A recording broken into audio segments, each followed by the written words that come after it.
Hello, all, and welcome to the Fantasy and Sci-Fi Fanatics podcast. I'm your host, Dana Coolbaugh. Today, I have me a very special guest, CT Phipps. CT, how are you doing today? Hey, great to be here. Excellent, excellent. Well, I'm glad that we could connect. I know I've had a crazy schedule, so I'm really happy anytime that I could meet with somebody. I like to get everybody in on that calendar. That way, we can get you out as quick as possible, particularly with your publishing dates and things like that. So, thank you so much for being flexible. We'll start with that first question there. What has your writing journey been like up until this point? It's been a fantastic collection of ups and downs with some really surprising twists and turns. When I started writing, I never expected my supervillainy saga books to be the ones that really took off. Mm. I wrote the first book, The Rules of Supervillainy, just to be a kind of funny idea that were percolating around in my head that I just need to get out on paper so I could get onto my quote unquote serious work. However, it's gone on to be my most wildly successful series by far. I mean, it's been regularly one of Audible's bestsellers and has been part of many of their science fiction sales, where they're selling $5 with all the other big names. And I'm like, oh my God, am I actually there? I think it has something like 4,800 ratings right now. Wow, that's crazy. Oh, yes. Other books have done pretty well, with my latest release being the Space Academy Dropout series. It and its sequel just came out in 2 months, one right after the other. Wow. And Podium Audio has been getting some pretty good feedback to it. They're similar to this supervillainy saga, and they're both send up some homages to the genre they parody. Supervillainy saga is, obviously a parody of not just the MCU and DC Comics, but the many decades of comic book nerdery that I have fallen in love with over the years. And Space Academy is Halo, Mass Effect, and Star Trek and Star Wars all put in a blender and hit frappe. Well, that sounds awesome. I think if anybody needs anything other than that, then this is probably the wrong podcast for them. So those are both really great descriptions. As Mel Brooks said, the best parodies are those that are also good examples of the genre they're making fun of. I feel like that's very fair. That's very fair. So I just was just curious, I was looking at, your Goodreads and things like that. So what genres are you currently writing in, and how did you pick those? I dabble in multiple genres and have a lot of fun expanding my horizons beyond what is traditional branding. It's one of the benefits of being an indie author that I don't have to stick to a single area and color in the lines. I started writing with the supervillainy saga, but I have my space opera series, which I just described, with Space Academy. And there's also an urban fantasy series with humorous parodies called Straight Outta Fankton, which is about which I call Blade meets Clerks. And I was a teenage awesome. Weredeer, which is just basically kind of Buffy the Vampire Slayer, except with a weredeer. That's awesome. Oh yeah. Really, the common denominator in my writing is that I always love doing snarky send-ups of whatever genre I'm doing. I can't take anything seriously. The biggest influence in my writing is Jim Butcher's Dresden Files, the aforementioned Buffy, Christopher Moore's comic fantasy, and Kevin Smith. I think the only time I've ever done a non-comedic book was my Cthulhu Armageddon books. And the funny thing was my publisher said they were the snarkiest horror novels he'd ever read. Yeah, that's a post-apocalypse series there. It's like Fallout meets the giant squid monster. Oh, that's crazy. Oh, yeah. And why did I do Space Academy military science fiction? Well, I guess it's because I just couldn't get the idea of, well, I've covered my one thing I love most in supervillainy saga. Well, what if I cover the other thing I love most and see if people love that? It's not like that humor is absent from those wonderful series either. A friend of mine described the Space Academy books as, what if you combine Mass Effect with the silly Hawk option from Dragon Age 2? That's awesome. Well, I feel like you definitely got the, just from, the blurbs, descriptions, reviews, things like that. Definitely love your covers, by the way. I feel like they're almost, snarky in themselves. They definitely bring out the humor side while still maintaining, the genre itself, which I feel like is very, very, very hard to do. So kudos there. I absolutely loved when I was looking, at your website. I couldn't get enough of, Space Academy Rejects. I just think that that's a fabulous idea. So I think a lot of people really enjoy, you know, that Harry Dresden like humor. So I think Oh that's yeah. an excellent idea. I'm going to try and get 3 books out in the series this year, with the third Oh coming out wow. in August. So Oh, yeah. excellent. Mhm. Well, it's funny because you know, like I think I first found you on Facebook, but like there was a couple of advertisements that came across, you know, here and there, and then I think your like page was like sponsored or something like that. And I had quite a few people, you know, sharing your books, and you know, we're talking about, you know, Space Academy Rejects in particular. So I was like, okay, yeah, yeah, yeah. So that's why I was like, okay, I gotta check this guy out. So Yeah. yeah, it's really, really, really cool. I'm trying to think of what I just grabbed of yours the other day. I was trying to find it. Now I think I have too many on Kindle. Just a Um, clarification though, Dropouts is the first book, while Rejects is the oh, I'm sequel. sorry. I knew I was going to screw that up. I was looking at all of them Well, you actually know, right I'm now. I'm glad you're advertising both there, but I just want to make sure. It's like, yeah, you should check out this Empire Strikes Back thing. That's fair. That's fair. Oh man, yeah, I couldn't. I don't know why I'm not finding the one that I just downloaded. Oh, okay. So let's see. So the first one that I downloaded was Daughter of the Cyber Dragons. That just looked and sounded awesome. I got to Oh yes. say, I'm a huge cover fan. I originally started in illustrations, and that absolutely was like caught my eye. It was super cool. Oh yes. Sounded Daughter of the amazing. Cyber Dragons is another one of my genre dabblings. It and its side books, Agent G, are my send up of the entirety of the cyberpunk and sci-fi thriller genres. Oh, that's cool. Yeah, I think someone described it as the Agent G books are my attempt to do Deus Ex, and Daughter of the Cyber Dragons is just my female cyberpunk 2077 character. I'm like, no, that's not true. It's only partially true. That's awesome. Oh Well, it yeah. sounds awesome. I'm really excited to get to that one soon Oh on yes. I Kindle. love the cover for the Cyber Dragons. I think that's my favorite cover ever made. Yeah, yeah, yeah, yeah. It's really awesome. It's definitely up there for me, especially, you know, in terms of like, you know, that genre. But so what is it exactly that, you know, you know, that you like about combining, or, you know, maybe swimming the waters of multiple genres? Is it just to have the freedom, you know, to do what you want, or, you know, is it Well, just like, that you know, certainly is a something part here, of it something there? there, but it's also because I believe that authors are kind of radios rather than creators of themselves. They are transferring the story as much from their back of their minds to the page, rather than automatically coming up with these themselves. There, once you get a good story going, there, I feel like I'm more medium rather than someone who is figuring this out all himself and plotting it out. And if that doesn't make any sense there, I just am possessed by the story that comes in my head. I can't really say what it will be or where it will come from.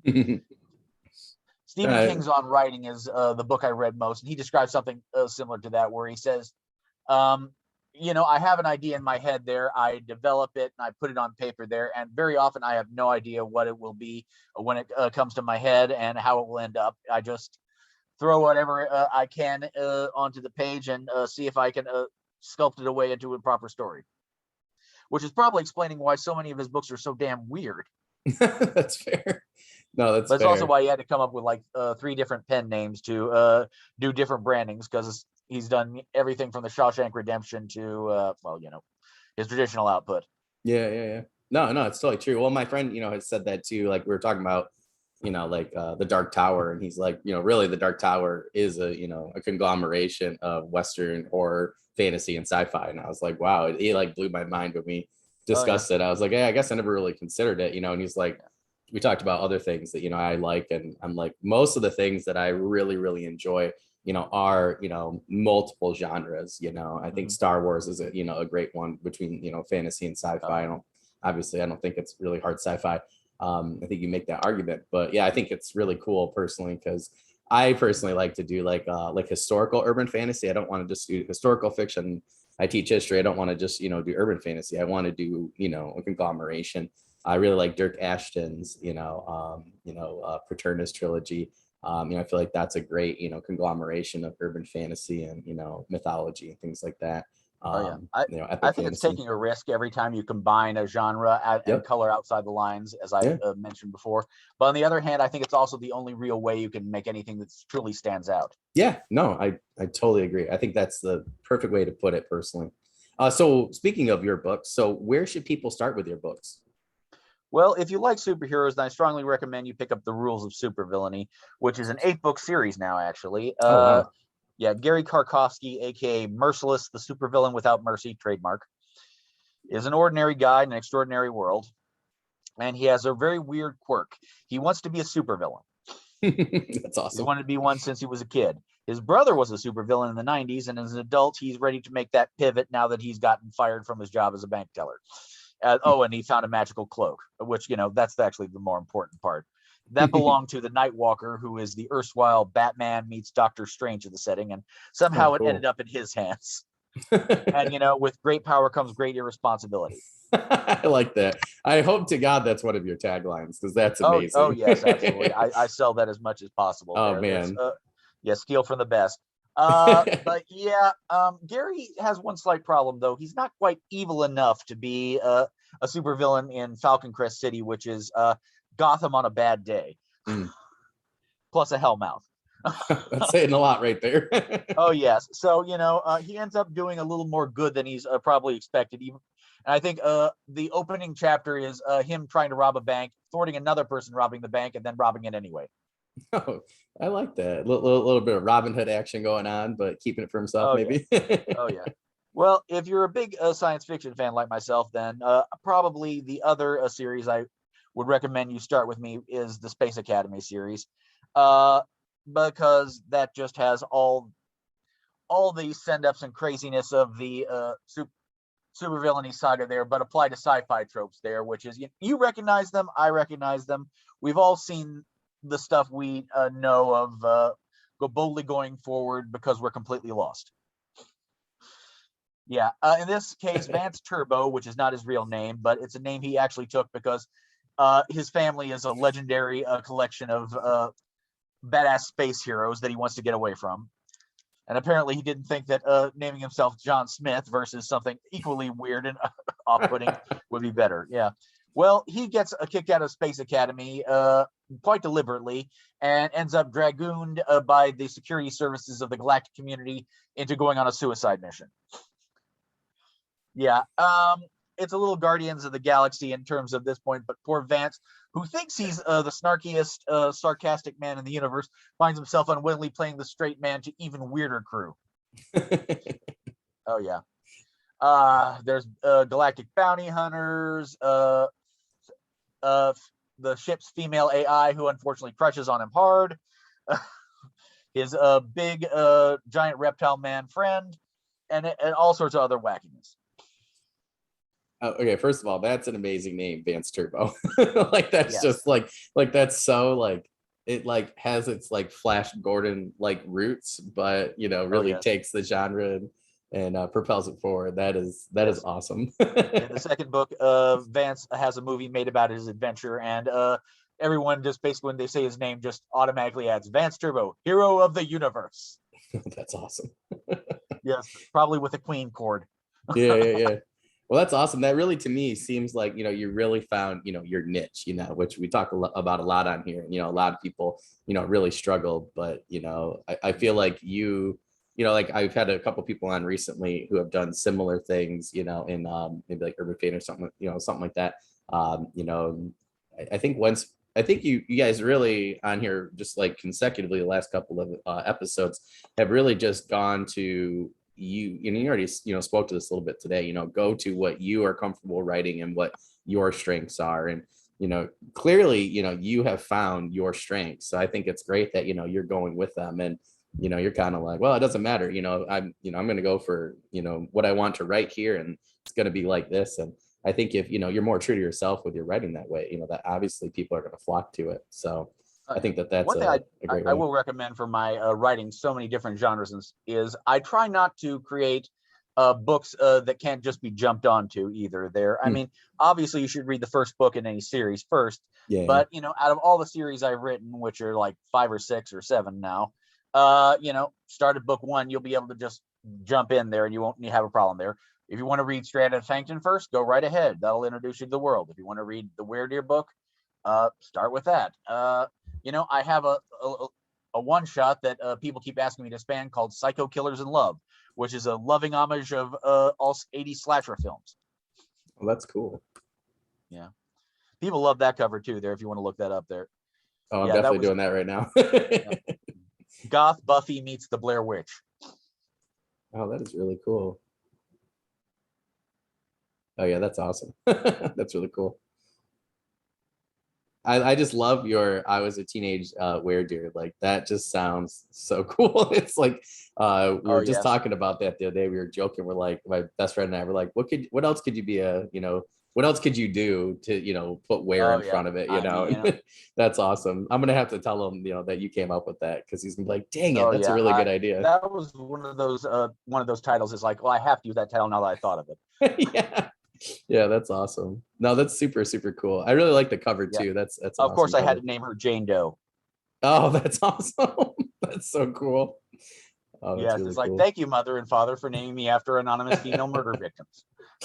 Yeah, that is really cool. I feel like it really matches that type of genre though. That's perfect. That's awesome. Thank you.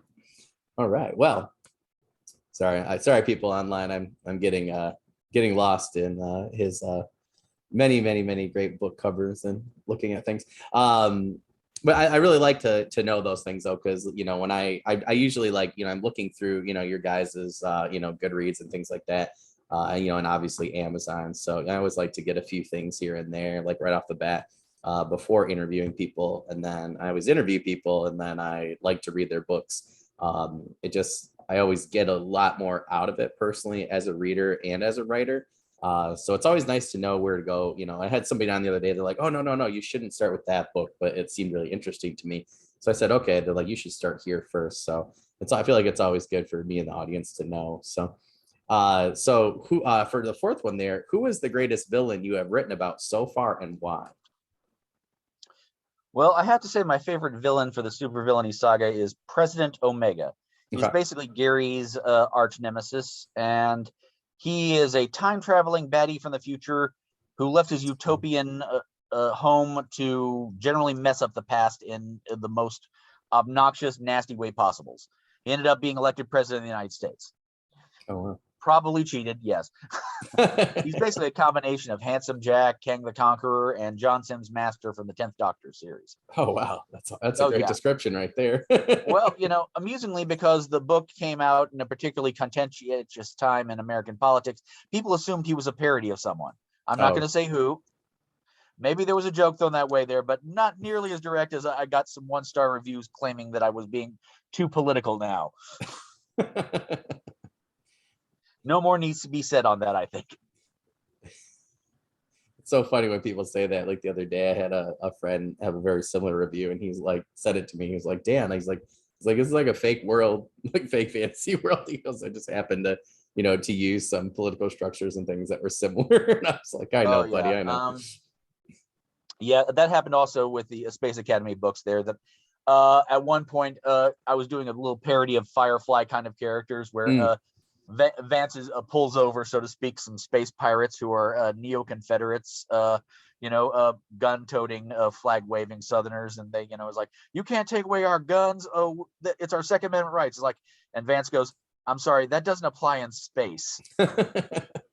Which I thought was a very clever thing there, and and I'm a Southerner myself, and know way too many people like this. But apparently, yeah, I got 2 one-star reviews for that, because clearly I was making a statement about the real world that could not be tolerated. It's funny when people can't just let writers be writers. It's kind of like comedians too, you know. I understand there are plenty of writers do put messages and have meaningful content there, but I'm not so sure about me. Yeah, but or that's maybe awesome. I am. You be the judge there, but grow a sense of humor. Yeah. At least about guns in space. Yeah, that's fair. And then Space Academy dropouts there. I have so many villains there, but I'd only say that there's no particular true villain, because the real enemy is Vance wants to be a kind of heroic Paragon Star Trek kind of guy there. even though he is a snarky bastard. And it's just the reality is just too grounded and cynical to try to let him get away with it. So he'll make the big speech, and everyone's like, "Where the hell did that come from?" That's awesome. So would you say that like his enemy is more like the establishment, or like his own goals or perceptions? I think on some level, Vance discovers as he gets put out into the real world that he's a lot more idealistic than he ever thought he was. And just trying to put those ideals into practice is a lot harder than it seems, though he sometimes pulls it off more than he ever expected to. Wow, that's a great answer right there. I like that. So who is the most complicated main character you have written so far? I would have to say that both Vance and Gary are both very complicated characters there, because Gary's whole thing is that he wants to be the quote unquote bad guy because he's sick of getting knocked around by life, and just figures, okay, well, I've tried to be the good guy and that's not worked out for me. So now that I have superpowers, I'm just going to get myself rich and happy. And then he gets pulled back by what conscience he does have, because he's not quite willing to go completely bad. Though I do think it was kind of funny that he does end up with a probably substantial body count by the end of the first book. But they're all bad, and as Arnold Schwarzenegger said, True Lies. That means it doesn't count. Yeah. Oh, great reference there. I love that movie. Oh yes, yeah. And in Vance's case, there he wants to be the quote unquote good guy and the paragon, but he is cynical enough and observant enough, and that it doesn't quite ever work that way. So I think of them as my wizard Spider-Man and I would say neutral shepherd. Oh, that's really cool. I feel like you have a lot Maybe there. a paragon shepherd with some renegade points. That's awesome. I feel like you have a lot there with that character in particular. So I just wanted to touch on that real quick. Like, I thought it was Stephen King, that talked about, a character having layers, like an onion. So you got a lot there, like, I like how you said that so it sounds to me like he's kind of got James McAvoy wanted syndrome, right? Like at the start where, he's been pushed around so much, and now that he's gained a little bit of power, he wants to, take that and, have more control over his life, so to speak. But I just like that. I feel like you have a lot of different things there that make him a much more complicated character than just like, what's his name? Than like Groot from Despicable Me, who I think is a good character, but it feels to me like you got a lot going on there. So how exactly did you come up with Gary as a character? Did you maybe have some of your own experiences in there and you tried to write about? But how did you come up with such a complicated character? I was originally going to be writing like a much more serious urban fantasy series there. It was actually my Red Room series that started with something called Esotericism, which you can look that up there. It has a much more serious, brooding looking cover there. And I'm like, yeah, I'm going to probably write only this series, like 16 books, like the Dresden Files there. And, it has its definite benefits there because it was spies versus supernatural.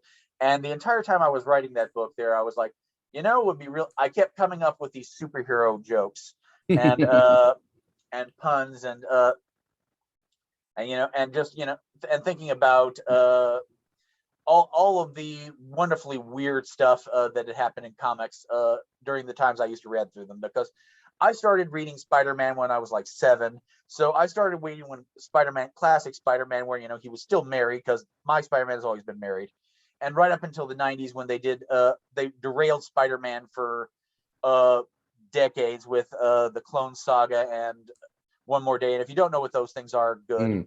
Yeah, it's fair. Yeah, and I was just like, and that just put me in a superhero-y mood there. And this was before the MCU. Iron Man had just come out. Yeah. And I was thinking like, well, what if I did a full-on humorous parody of combining my love of things like all things superheroes, like Batman the Animated Series meets all the things I loved about Spider-Man, because and thought about, well, if a guy actually got incredible powers that was an ordinary nerdy schlub like me, probably he would be terrible. But not full Joker evil either. So, and from there the idea just went off with it, and I had the idea that Gary is this ordinary guy living in Gotham City. He's married, Falcon Crest City. Yeah, with his wife, and having past the age of being a teen superhero by some margin. And he gets the powers and decides to try and make him try and get the whole we'll show them all. And it just went from there, because it turns out he's quite good at it, because he's just liberally stealing from The Godfather and other movies, and supervillains for whatever reason don't pick up on that. That's awesome. Yeah, there was a online series by Josh Whedon called Dr. Horrible, which starred Neil Patrick Harris and Nathan Fillion and Felicia Day. Yeah, that was excellent. I wrote my book before I watched it there, but it's like, yeah, that's kind of what I was going for. Oh, that's super cool. Oh, that's awesome. Yeah. Oh, by the way, you probably heard something in the background. I was like, oh wow, they're mowing the lawn right outside my door, and that's okay, as long as I'm not sounding like a train station right now. I'm at my mother-in-law's, so the AC sounds like it sounds like I'm on Everest right now. So I'm hoping that my headphones block it out. Okay. All right. So, sorry, you said a lot there that I was just like, oh, that's really cool. So I'm trying to save things for later. I didn't bring my notebook. I usually write things down. So I'm trying to get notes while you're talking here. So let me get back here. So which book had the hardest storyline to finish and why? My biggest issue is the fact that there is a definite downside to writing down immediately whatever book idea you come up with, because last year in particular, I had the realization is like I'd started again 5 or 7 series, and I'm like, I should probably finish these all up before I start something new. Yeah, I've got 3 or 4 series that are unfinished, and some of them are successful and some of them are not as successful there. So I was like, well, I should wrap this up with a trilogy. That's fair. Oh yeah. I think I love writing all of my books. I can't think of anyone that I haven't finished there, but some are harder than others. I think the most difficult to finish would probably be both the more serious ones like Cthulhu Armageddon, which I haven't done the 3rd book in, because the 2nd book had Cthulhu stomping around. I'm like, how do you top that? Yeah. No, that's fair. And like half the cast was killed. Like that'll be difficult to go from. Oh, spoiler. It's a Cthulhu book. What did you expect? I was gonna say, yeah, like that was actually one of the other ones that because I'm a huge. So speaking of which, it's a perfect segue into this, because that was probably the one that in particular I had seen first for you, where I was like, oh my God, a post-apocalyptic Western with Cthulhu sounds absolutely amazing. And it's I just love it. Insane there. I had some rough spots there, but I think I rewrote that book like 6 times until I got it perfect, because it's just like, this needs to deal with a lot of things there. And yes, it in fact inspired a little bit by The Dark Tower. Because cool. What else would you draw from if you're writing something like that? Yeah.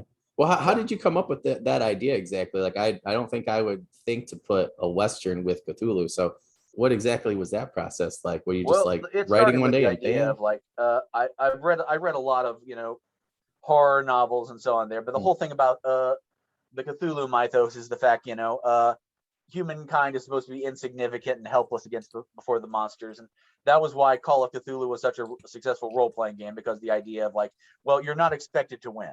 Yeah. Your best thing is to lose gracefully, or at least win enough until you die. Yeah. Well, still in that case there, I've always whenever I see Cthulhu adapted to the screen or inspired by Cthulhu things there, that they have the ancient magical book that summons the god and so on there, and then the heroes take care of it pretty easily. Yeah. Well, what if we start with the premise that okay, Cthulhu has won.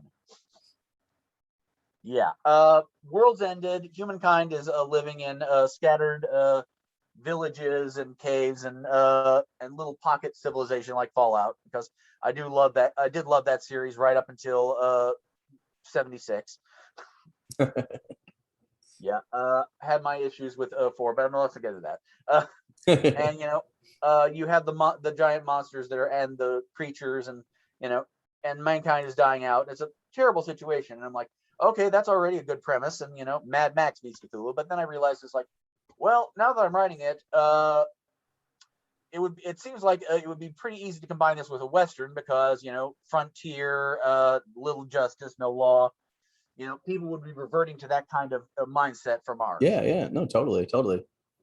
Well, I just love the first of all, I love the cover. The title was awesome. I really loved the description. I think I got to maybe, so you have your first little really short paragraph here, which sounded awesome. I got to John Henry Booth is a ranger of one of the largest, and I bought it. I didn't even read the rest of the description after that. I was like, yep. And I just went right to Kindle and grabbed it. So I'm really excited about that one. I'm sure it's my second most successful series there, because it and the supervillainy saga are things that definitely have their finger on the pulse of what people going. But I think also do show they're original enough ideas that you don't find nearly as much competition for them. Yeah, no, I mean, like Clayton Snyder, I got done with Clayton's Cold West book, and it's the same thing. It's very similar in terms of mixing, different genres. He's got the Western story set in a fantasy and science fiction world with magic, and it was just like, it was so awesome. I got done with it in like 2 sittings. It wasn't that long of a book, but I flew through it, and I was like, man, I really want, like, I've read Westerns in the past, Lewis the Moore, things like that, which I enjoyed, but I want that. So it's hard to find that. So as soon as I had a friend send, Cthulhu Armageddon to me, I was like, yep, that's exactly what I want. And I want more of it. So I'm glad that, you have multiple books there. So yeah, that's really awesome. I've only gotten 2 out there, but I've also done some novellas that are set in things like Tales of Yog-Sothoth and Tales of the Al-Azif, which cool. Continue the kind of story there. But you can't just do one book after the other with a Cthulhu protagonist, because then you'll potentially lose your audience there. The bite is something you have to preserve. No. I feel that's totally true. Yeah, the sequel, I think I to Cthulhu Armageddon is called The Tower of Zal, and that's basically the Magnificent Seven versus Cthulhu. Oh my God, you just said like 2 things I absolutely love there. I love the Magnificent Seven. Oh yes, and like the Magnificent Seven, there's a reason that not everyone is going to be making it to the end of this.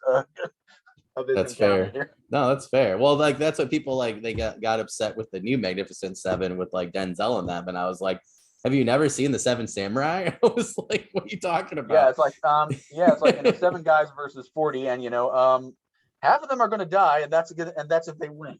Yeah. No, that's considered successful. I just think it's crazy, but I'm gonna definitely have to go once we're done here. Go by the Tower of Zal right away, because like anytime someone says Magnificent Seven, I'm like, yep, that was like Cameron Johnson, with the Maleficent Seven, absolutely amazing. So anytime someone says that, I'm like sold. Like I don't even care what your other thing is. I'm like, I'll read it, review it, love it. I grew up with the Magnificent Seven. My grandfather, my dad, and I used to, we watched the old one, we watched the original movie, watched Seven Samurai, watched the 90s. I think it was like CBS or USA did like a show, watched the new movie. So yeah, that's awesome. It's a premise repeated many times for good reason. Yeah. No, I totally agree with that.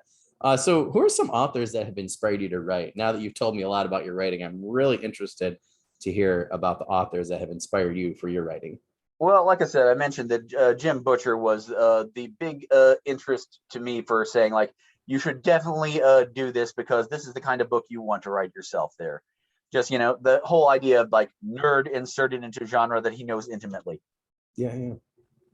That was what inspired me with both Gary and Vance, who are basically, again, a science fiction and comic book nerd that just so happened to be in a comic book movie and a science fiction. The dream. And, some of my characters drift away from this sort of thing there, while others are, more of the same because, it's my style. So what can I say? Yeah. And, in addition to Jim Butcher there, I've also taken again from Stephen King, who's on writing, was like, that is the best book if you ever want to start writing to read. I mean, it won't necessarily tell you how to sell the books there, but it will tell you how to make it fun and to understand what you have to do. And it's also just a great book to read on that in general. I think my favorite line from it was how to prepare your mind for writing, which was, he said, writing is like putting food next to milk. The milk will taste like whatever you put it up against. Which I don't know if that's true. It sounds pretty damn weird, but it's an idea of like, if you want to write a Western, watch a lot of Westerns while you're doing it. Yeah. No, If you totally. want to write science fiction, binge watch Star Trek. If you want read a lot of comic books and watch the movies there. And you're not going to go be stealing from these things there, but you're going to be in the celestial mindset, so to speak. Yeah. Well, it's the same thing. Like I teach and coach, and for coaching, like we're in like getting our pre-volleyball season. I tell the girls all the time, I'm like, I brought up a huge game that happened the other day, and they're like looking at me like I'm crazy. I'm like, well, what are you doing? I'm like, what do you mean you haven't watched this game? Like, these are two of the best teams in the country. I'm like, why aren't you fully absorbed in what you're doing? Like, and I try to explain them the same thing with like writing. I said, if I'm in a season, I'm watching that all the time. I'm watching videos, I immerse myself in it. I said, I do the same thing when I'm writing. Right now, I'm actually about to start The Jane Yellow Rock by Faith Hunter, because I'm writing a Monster Hunter short story for an anthology. And I would kind of like to do like the other two before my prequel book and everything, so I'm like, really trying to get into the mindset. And I'm re-listening to a lot of the Harry Dresdens. I'm about to start one of the other ones right now. So I totally agree. I'm like, I love urban fantasy. So, anytime that I can, get into it, and it's a genre I wanted to break into for a long time. So, like yours, with Cthulhu Armageddon, that's on my list for my urban fantasy part of my summer reading. So I think that's very valuable advice right there. Yeah, I was a teenage weredeer, which is called The Bright Falls Mysteries. Is a little Jane Rella Rock, a little Patricia Briggs, and a little Sookie. Ooh, sold. I absolutely love Patricia Briggs. I had Shannon McGuire on last year, so I'm really excited to get to her series, and Kim Harrison. My friend and I are about to just book club the hell out of them in the next couple weeks. So. Yes. Yeah, that's awesome. That's super cool. It's funny when you mentioned, with like Dresden Files, like I could totally see, where you would get inspired to do, a conglomeration of different genres, because, I think a lot of people, I just more and more have been listening to, podcasts and people talk about particularly when you get, past like book 7 or 8 with the Dresden Files, which I'm right at there now. Where it goes from urban fantasy more to like an epic fantasy sort of feel. And it's kind of funny there, because my first Dresden Files book was actually Deadbeat, which was 6th in the series. Wow. Yes. Okay. Yeah, I read the early ones there, but I was sold by the cover, which goes to show that you can't judge a book by its cover. It's complete bullshit. No, it's total crap. 65% of book sales are driven by covers. So yeah, I don't believe that. I honestly believe that the reason the rules of supervillainy is successful is just basically because I put a girl who looks vaguely like Harley Quinn on it. Well, she sells a lot of comics. Like DC had released some interesting sales reports, actually. Like I think it was so it was last year. So it was like the year right out the pandemic, and they had released certain DC comics with other villains for Batman, and like Poison Ivy, things like that, separately, but then without Harley Quinn. So as soon as they put Harley Quinn back on the cover, particularly after Suicide Squad came out, they noticed a huge increase and spike in sales, which isn't too bad for a character that was only supposed to be around, for an issue, here or there. It's like issue or Wolverine episode and Marvel Comics. They used to put him on everything too. Yep. Yeah, totally. And Spider-Man himself there. Yeah. But yeah, it was because there's Cindy Wachowski, who is called Red Riding Hood, and she's Gary's girlfriend from high school that he recruits as his henchwoman. That's awesome. Yeah, his wife's not too happy about that there, but that's talk about a lot of conflict there. Character development. And I also love Gary's outfit, which I think also sells the front cover, because it's the two of them sitting in front of a police lineup. Yeah. That's a great one. Yeah, his costume is just basically Sith Lord. Oh, that's awesome. Yeah, that's super cool. I think it's interesting too, because I have some friends that watch the show that and listen that are trying to break into the superhero genre. So I told them, you know, I was like, well, you know, CT Phipps coming on, so make sure, you know, you guys stay tuned. I've been trying to get more comic book artists and writers on here. It's been pretty difficult with the artists, but I have quite a few writers coming. I'm trying to do indie artists August. I'm trying to bring a lot of the writers on, hopefully bringing, you know, their artists with them. But yeah, I definitely think that superhero genre, you know, there's so much potential, you know, with Marvel and DC and things like that. And I think that people are like, I personally really enjoy, you know, like Image and Vertigo comics. I've always enjoyed Dark Horse, you know, like I've always enjoyed the maybe like not exactly like the mainstream, but you know, like indie, I would say, comics. So I definitely think that, you know, indie books writing about superheroes is definitely, you know, my kind of thing. So definitely, yeah, definitely fills that Superhero void. prose fiction is small enough as a genre still, even after like 5 or 6 years, that you know it's something that doesn't have that much competition. Yeah. Well, I mean, I had like Jeffrey, you know, H. Haskell on. You know, I Oh had a yes. couple other people on, you know, and Oh it's yes. crazy. Like, Speaking of which, you know, it's kind of funny there because Jeffrey Haskell is one of those indie authors I actually love touting when my own things there. So yeah, it's funny because his two main series are, I think, Kid Sensation, which is superhero, and his other new series, which is a space opera. yeah. Yep. He just got Against all odds. Yep. Just got number 1 and 2. Forget which book was which, if it was number 2 went to number 1, but yeah, he had like 1 and 2 for like space opera there for quite a bit. So yeah, he's doing pretty well. But yeah, So I if you ever grabbed get him on, you can ask about me. oh yeah. I'm actually trying to get, I had him on for season 1. So we actually ran through about 55 minutes of just craft. It was awesome. But yeah, what I'm actually trying to do is, I'm glad I had you on now, because what I'm actually trying to do is either later in the summer or fall, I'm trying to do like 4 or 5 authors at a time. And I think the only thing that's going to be hard is the scheduling. So I'm trying to do this really far in advance, but I'm trying to do panels. So I'm hoping, you know, to get like you, Jeffrey, and a couple of female authors I have coming on soon. I'm hoping for superhero genre to come on and, you know, answer some listener questions all at the same time. So I'm really anxious to do that, because I feel like a lot of people would get a lot out of it. So, you know, people individually do really well, but I think some people would, you know, really feed off of each other, and we get some absolutely amazing craft answers. So there's one other, just lost it. All right. So do you have any promos, news, updates, things like that you can share with us today? Well, I'm currently working on the third Space Academy book there. Has been releasing them simultaneously Oh, with okay. That was the my question. main books there. So, Okay. and all three of these are with Podium Audio, and I think they're all three going to be fantastic. And the first two are already released and done by Jeffrey Kafer, who also does my supervillainy books and the Cthulhu. Oh, cool. Oh, cool. That's awesome.